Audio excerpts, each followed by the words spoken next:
This is Kits and Wagers. I'm Adam Zdroik, joined by Chris Owen for Game Week, the second part of Game Week 34 in the Premier League. There's only 6 matches in the midweek here, 7 matches. I didn't even count, but we're talking about 3 of them, and then we got the usual Team Parlay. Chris, you just came back from your business trip, and the business end of the season is officially here. So, what's up, businessman?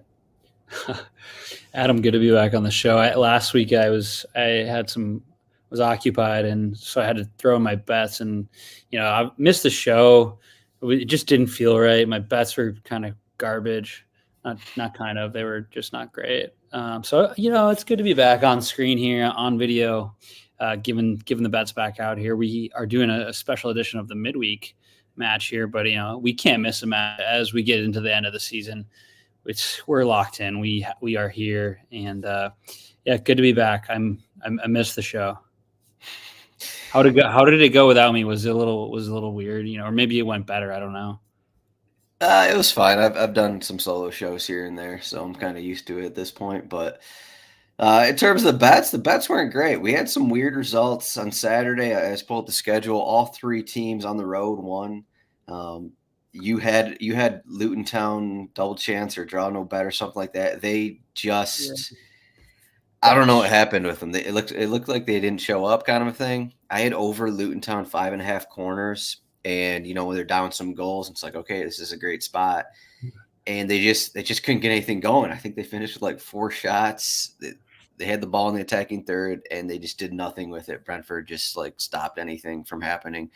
It was kind of a weird game where it was an important game at home, and they just didn't have it for whatever reason. Brentford just kind of took them out of it. But you got your Liverpool win, so you got that bet. I guess we're talking about the Liverpool-Everton match as well. I had the under 2.5 in the Everton match.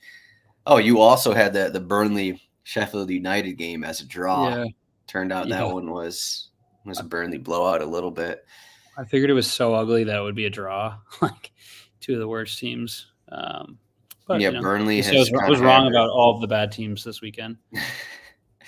Yeah, I read an article. It was talking about the teams with nothing left to play for, and it was a small sample size, so I'm not even sure anything can go into this. But it was like the teams with nothing to play for. They score more goals, but they also allow more goals because it's just a little more free flowing. Even if they come out and say they care, but still their mentality is a little different when they're middle of the table or the bottom of the table and there's just nothing to play for. And I don't know, maybe it didn't come through in these matches that we just had, but maybe something to think about as we get going here. So maybe not for these games as we talk about some vital matchups here. What were we gonna say? So only Bournemouth are kind of guaranteed right now. I think Crystal Palace are still technically, they haven't secured their. You think? 11 points ahead of Luton Town with 4 games to play, 12 points. I mean, not technically. I'm just saying. But and then Bournemouth's safe. But yeah, Brentford, Crystal Palace, they're pretty much guaranteed. But things go south pretty quickly here. Yeah, I mean the thing with that is you need Everton, Nottingham Forest, Luton Town, all those teams to win all of their matches, which is just not going to happen. So, but we were talking pretty much about the top 3 battle here. RotoWire.com/betting/soccer. Check out our betting pages here. Here are the odds: Manchester City -200 to win the Premier League, Arsenal +330, Liverpool +450. How the odds have changed. I think it was on Friday when I talked. I think City were actually -250, and then Arsenal and Liverpool both won. So those odds must have changed a little bit there. But first game we're talking about Tuesday. We're talking Tuesday. So this is in 5 hours from now. We got Arsenal home against Chelsea. Arsenal are -230 to win. The draw is +400. Chelsea are +600. Over 3.5 goals, +135. Under 3.5 goals, -170. There's not too much injury issues for Arsenal. We'll see what kind of rotation we'll get. I don't think there's going to be too much. There was one thing from Pochettino that he came out. I guess Malo Gusto may not be ready to start. He picked up some kind of knee issue. But he also mentioned Cole Palmer didn't train yesterday because of an illness. I find it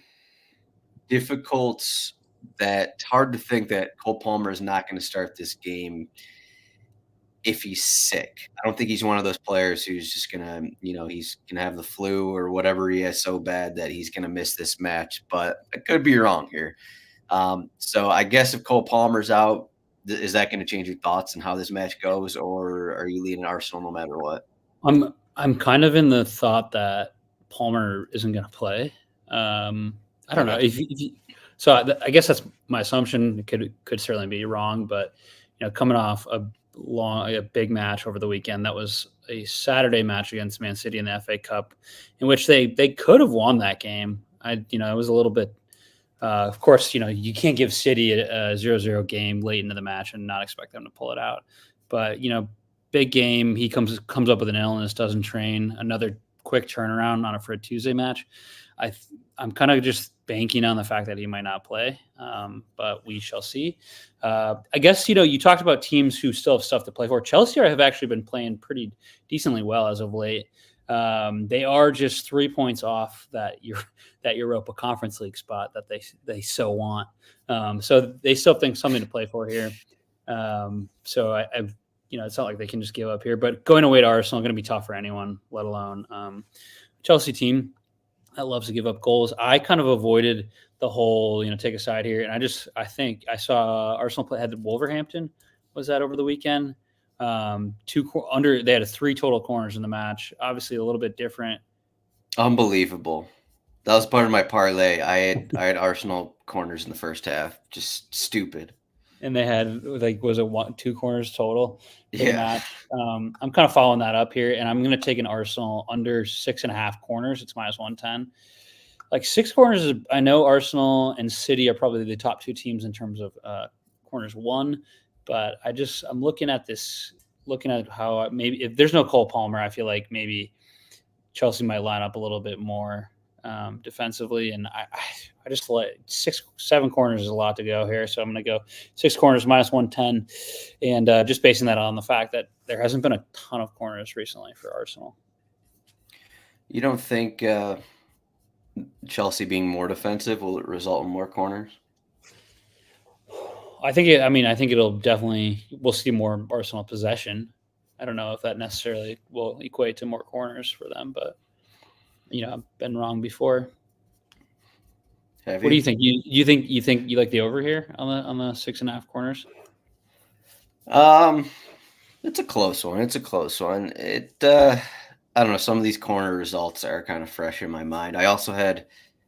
Oh wait, maybe it wasn't the team parlay. Did we? I don't even know what that was on. Oh, it must have been my article that I had the Arsenal bet. I had over 10.5 corners in the Manchester United Coventry City match, and I think it finished 9 corners in regular time, and it was just like a 3-3 game. I knew there was going to be goals, but I was like, let's do corners. So those are kind of fresh in my mind. Yeah, these matchups like this, that does seem like a lot. I don't know if I'd take a side here, but yeah, we'll say I agree with your bet. If you're like Chris, you're an idiot, and I'm definitely taking the over 6.5 corners. So you might as well just do race to 7 corners and get slightly better odds for Arsenal here. There's just not a place I see Chelsea getting 7 corners. So if you like the over, just get a little bit better odds on that race to 7. Yeah. Yeah, if you're looking at the screen on YouTube or Twitter, make sure to like and subscribe. I have a complete degenerate bet here. It just fills up the entire screen. So yesterday I wrote down the bet over 4.5 corners in the first half. I think it was -105. This morning I looked, it's -125, and it's like, you know what? I don't want to take that right now.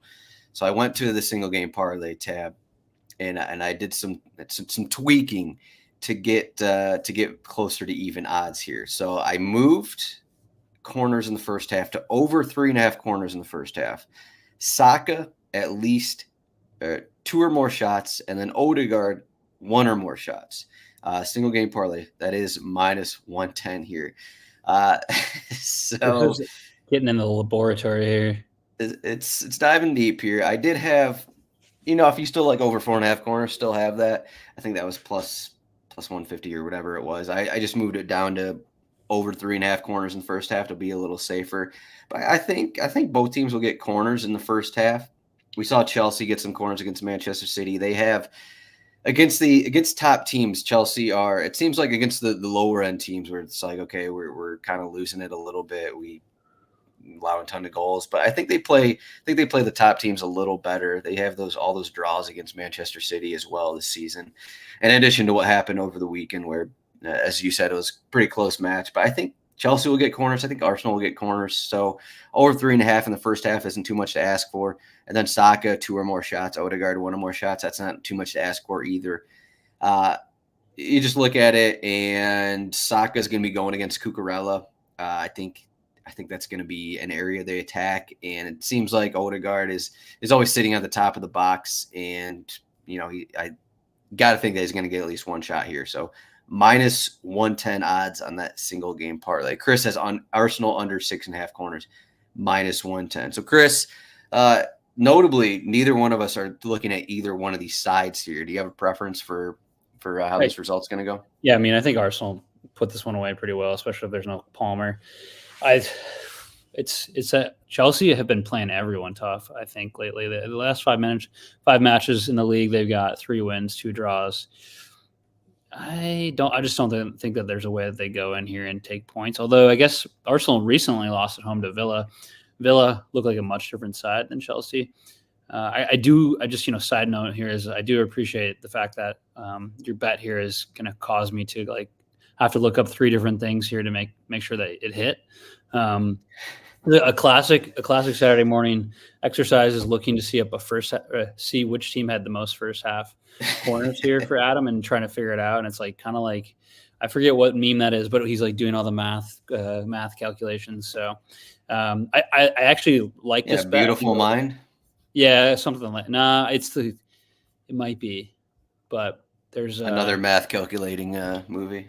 There's a lot out there. Just search Giphy and math, and you're going to get a lot back. But yeah, I mean, the Saka and Odegaard, and I appreciate also that we can't just spell the bet is so robust that we couldn't put Martin Odegaard's full name. We had to write Odie for the graphic here on YouTube. So this is a fun one. I guess you don't have any concern about Arsenal having 3.5, having 2 corners in total last game, but different opponent, I suppose. Maybe a little bit worrying, but I think in that game, I wasn't really worried. I wasn't really thinking Wolves would get corners in that one, and they didn't really end up getting corners. But I think Chelsea, maybe even if Cole Palmer doesn't start, I think Chelsea will have enough on the counter that they're going to pressure that Arsenal back line, kind of the way Bayern Munich did, kind of a thing. So I think both sides, we can get 2-2 corners, maybe 3-2, hopefully to hit this one. But it is a difficult one. But even then, 4 corners still isn't that much. I pulled up Chelsea away matches here to put in some perspective here. Their last away match, 2-2 at Sheffield United. Before that, we got to go back to at Brentford, March 2nd, 2-2, and then 1-1 at Manchester City. And then, so their last time they actually won on the road was February 12th at Crystal Palace. So not a ton of road matches here for Chelsea, which is interesting, though they do have that Manchester City result. Next game we got Merseyside derby here, and Everton are at home for this one. Liverpool away. Everton plus 600. These odds are pretty much the same as what we just had for the Arsenal-Chelsea match. Everton plus 600 to win. Look at these odds, though. Look at the line movement here if you're watching on YouTube. We got 9 days ago, April 14th, Everton were plus 380 to win. Now they're plus 600. That's a pretty significant jump here. And then Liverpool, they went from minus 165 to win. Now they're minus 240 to win. Seems like a pretty sizable jump, even though I don't know if anything actually happened here. I mean, it was essentially they was it the Everton loss against Chelsea? No, I think it was Liverpool lost at Atlanta 3-0. Or no, they lost to they drew United, lost it at Atlanta 3-0, and then lost to Palace 1-0. So it was 3 games in a row where they're. But why would Liverpool be bigger favorites now because of that? Oh, then they won. They won they followed it up with a win against Atalanta that didn't actually. I mean, they crashed out of the cup, and then they won over the weekend. So maybe that's why we're seeing the line change a little bit. But I do think it's interesting that we didn't see Everton get any more for the line change to go in their way after they got that 2-0 win over Forest last weekend. So I agree with you. It's a little bit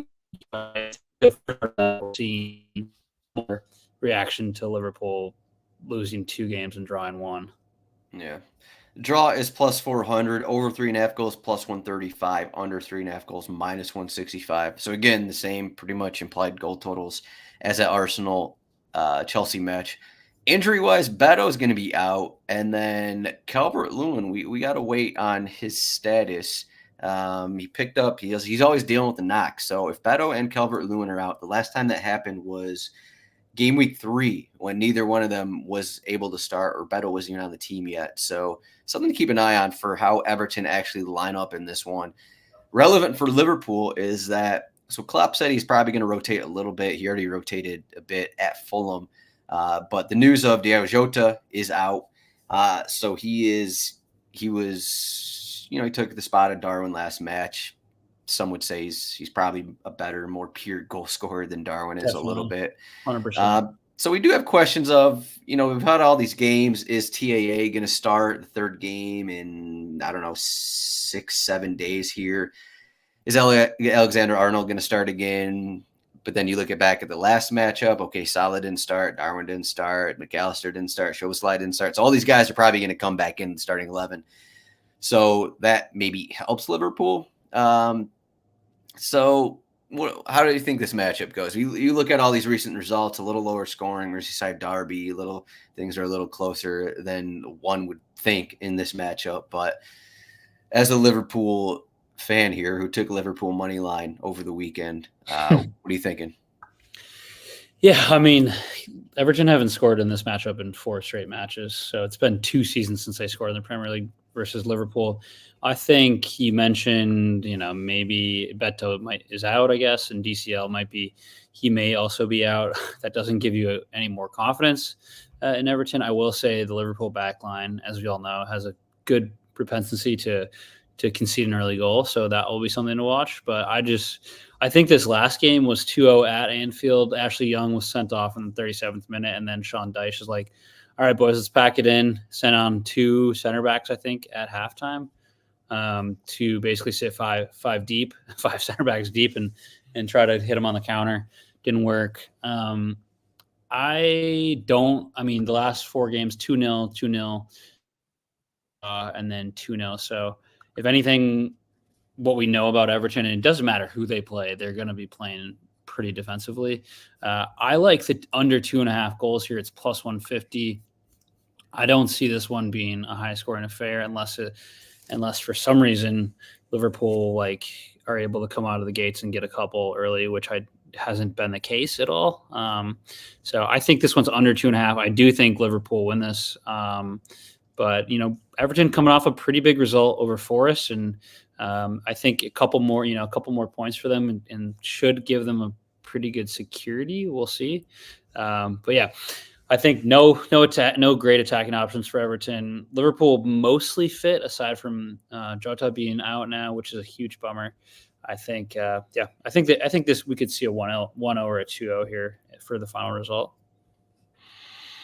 1-0 plus 650, 2-0 plus 600. How do you feel about betting both of those? What was the 2-0? Plus 600. Yeah, I think I'd roll on the 200 if I was given an exact bet, or on the 2-0 plus 600. Last game it was 1-0 until I think Salah scored a very, very late penalty. So that would be my lean, but I could see them getting into cruise control here if they get up 2-0.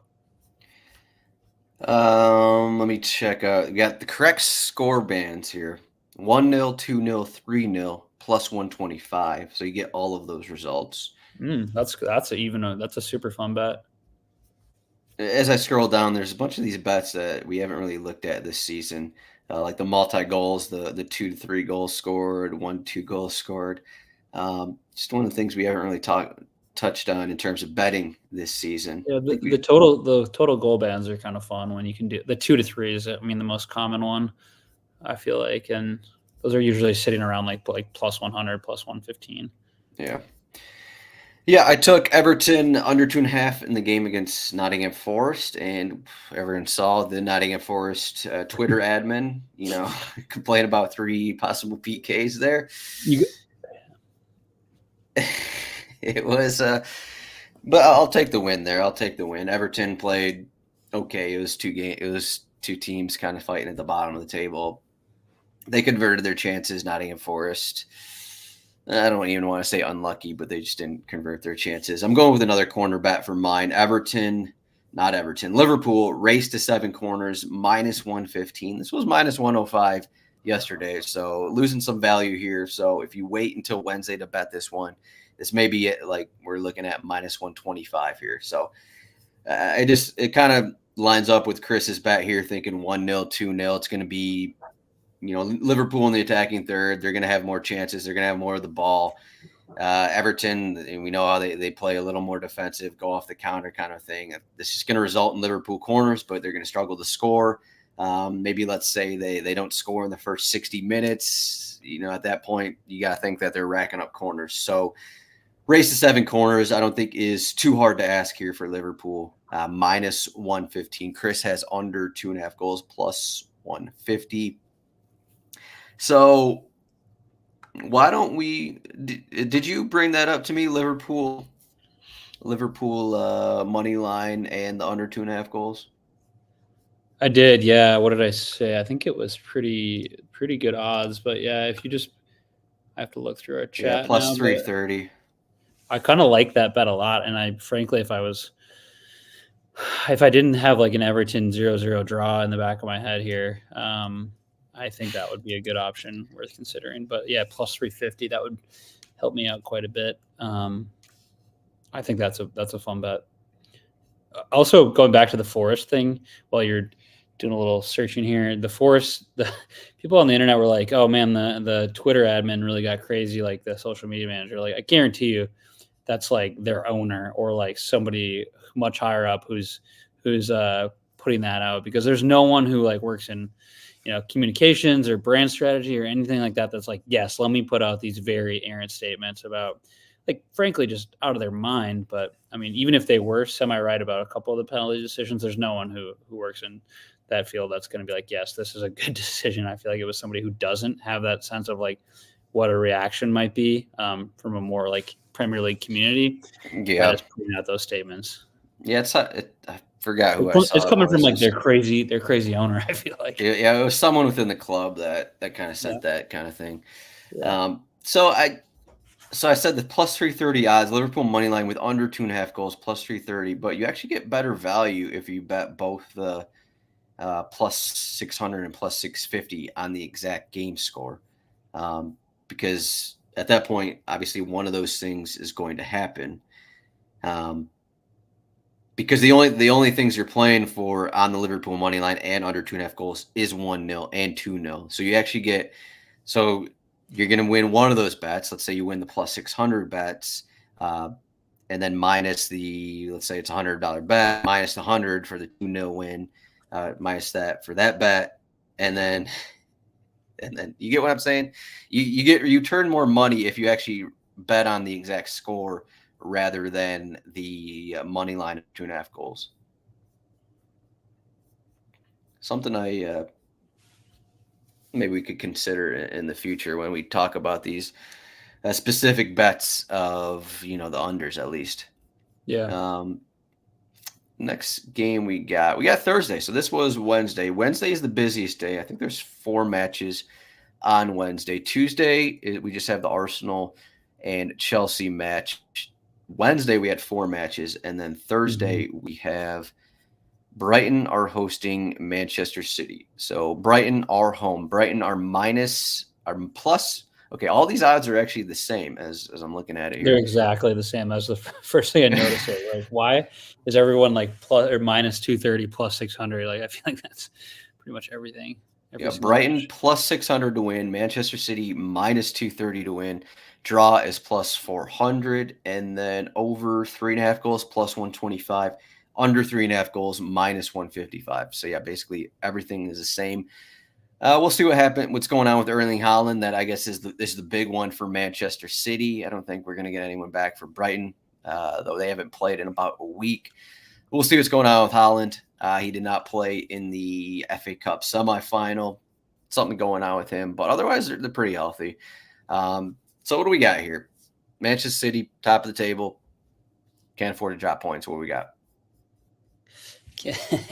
We've seen this story before, Adam. We have seen this story before. A couple teams, usually Liverpool, drop points late in the season.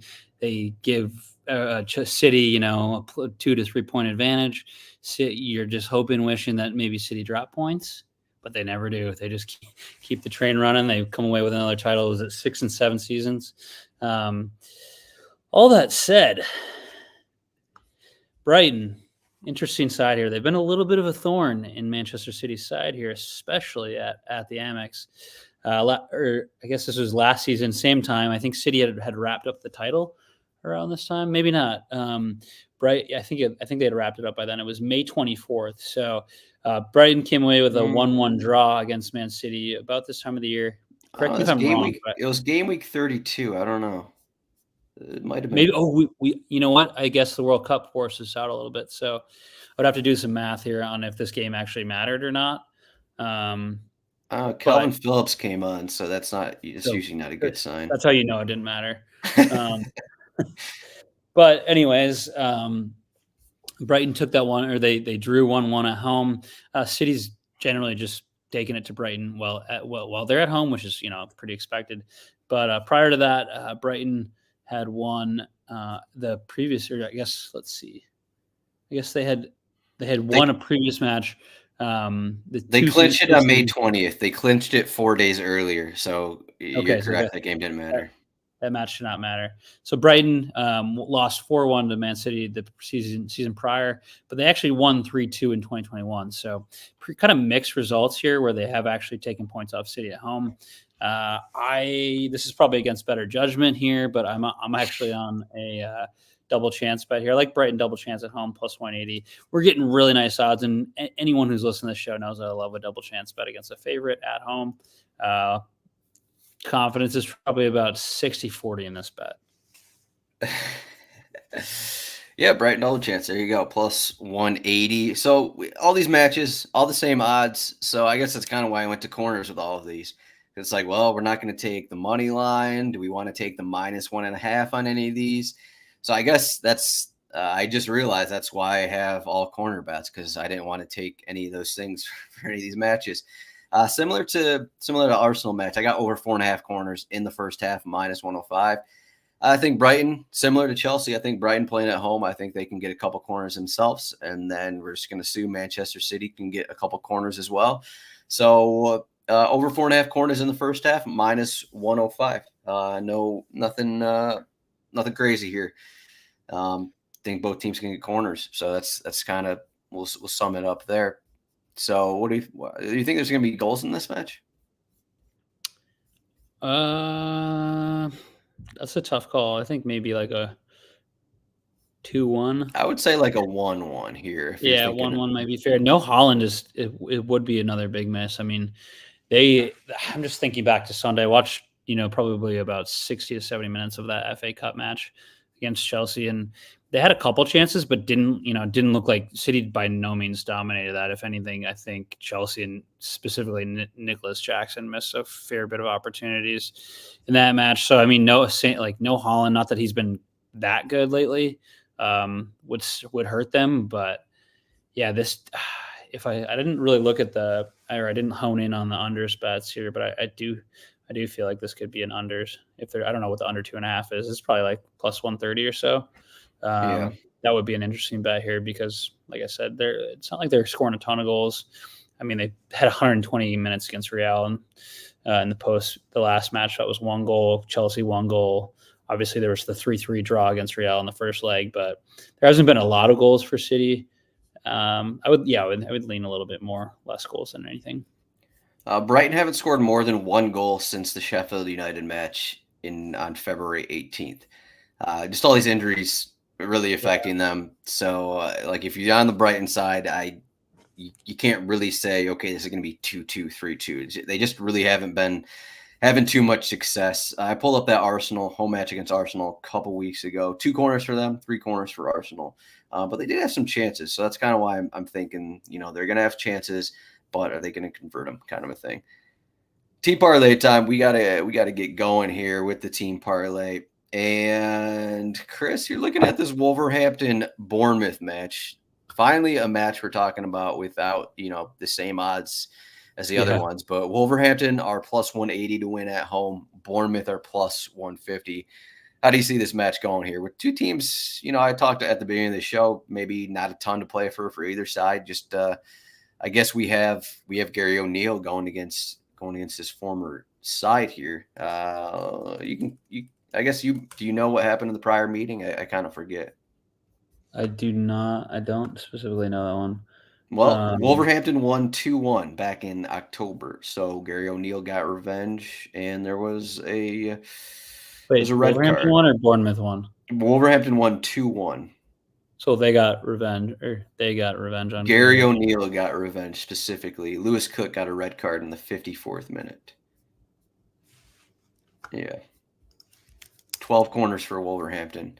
I'll lead that into your bet here. Okay. Am I confusing you? I'm confused. Gary O'Neill was like the interim manager for the second half of last season at Bournemouth. Now he's at Wolverhampton. That's why I'm good. Yes, okay.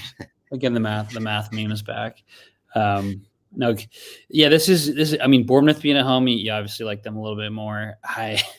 This feels like this is one where you're like, I don't know if I feel super strongly. I'm betting like a money line bet. I actually think I looked right away at the corners bets. It's under 10.5 is what I'm on, and it is, what do we got for odds? We have plus 100 is what I'm seeing.